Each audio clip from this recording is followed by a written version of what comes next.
Morning बच्चों, आइए आज हम क्लास 3 का हिंदी रीडर में पार्ट 3 बंटू और पेड़ कहानी का पार्ट 1 सुनते और समझते हैं। बच्चों, आपने पार्ट 1 और पार्ट 2 दोनों को पढ़ा। अब आइए मैं आपको पार्ट 3 की कहानी आपको बताती हूँ। इस कहानी के लेखक हैं दिव्या राकेश शर्मा।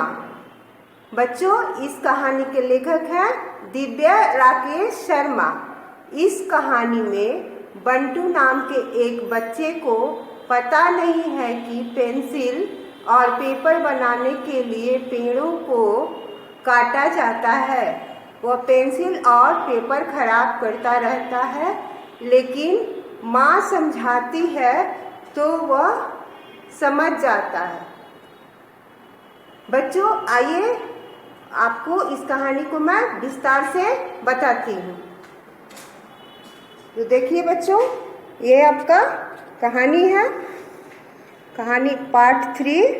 बच्चों, बंटू और पेड़। देखिए बच्चों, बंटू एक 6 साल का बच्चा है। वह बहुत ही प्यारा और आज्ञाकारी बच्चा है, लेकिन उसे पेंसिल का बहुत शौक है। वह हमेशा नई नई पेंसिलों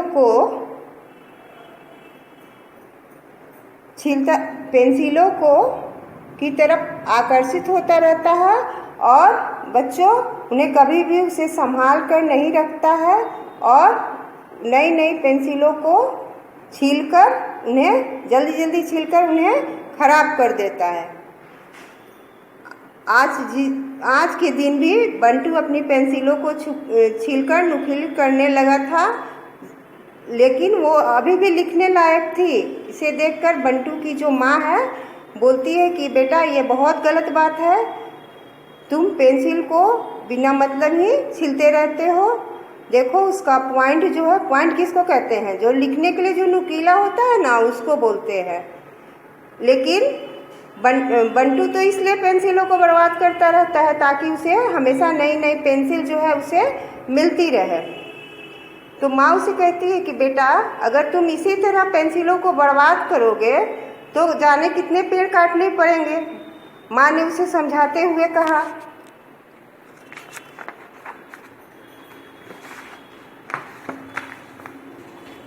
तो बंटू बोलता है कि मम्मा पेंसिल तो लकड़ी से बनती है ना। तो मम्मी बोलती है कि लेकिन लकड़ी के लिए तो हमें पेड़ का इस्तेमाल करना पड़ता है। तो इतना कहकर बोलती है कि चलो मैं तुम्हें बाहर, उसके घर के बाहर पेड़ लगे हुए थे, वो बंटी को खिड़की के नज़दीक ले गई और उसे पेड़ को दिखाने लगी। बोली, तुम्हें इसके मतलब पेड़ों के साथ और खेलना और झूलना पसंद है और पेड़ के फूल को भी तुमको इकट्ठा करना पसंद है। तो बंटू बोलता है कि हाँ मम्मा, मुझे इसके साथ खेलना बहुत पसंद है और झूला झूलना भी बहुत पसंद है। तो बोलते हैं उसकी मम्मा बोलती है कि मेरे राजा बेटे, यदि आप ऐसे ही पेंसिलों को खराब करते रहोगे, और पेंसिल तो पेड़ों के लिए की लकड़ी से बनती है, इसलिए पेड़ों को काट दिया जाएगा, फिर तुम कैसे खेलोगे पेड़ों के साथ। तो बंटू इतना सुनकर चिंतित हो जाता है, और पेड़ की तरफ देखने लगता है। तो उसे लगता है कि पेड़ बहुत उदास है और लगता है कि फिर हमारे लिए कोई पेड़ को काटेगा। यह सोच माँ यह भी बताती है कि इन पेड़ों के कारण ही बारिश होती है और पेड़ धरती पर कम होते जा रहे हैं, जिसके कारण बारिश जो है कम हो रही है। इतना समझाने के बाद माँ चली जाती है और बोलती है कि जाओ बेटा, आप सो जाओ, तुम्हें सुबह स्कूल भी जाना है। तो माँ चली जाती है। तो बंटू खड़ा होकर अचानक बाहर देखने लगता है। तो उसे ऐसा लगता है, बाहर खड़ा पेड़ों को देखते हुए उसे ऐसा लगता है कि पेड़ जो है वो रो रहे हैं।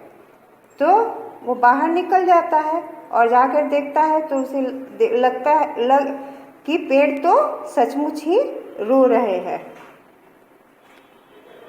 तो बच्चों, आज तक आपने ये इतना कहानी को सुना।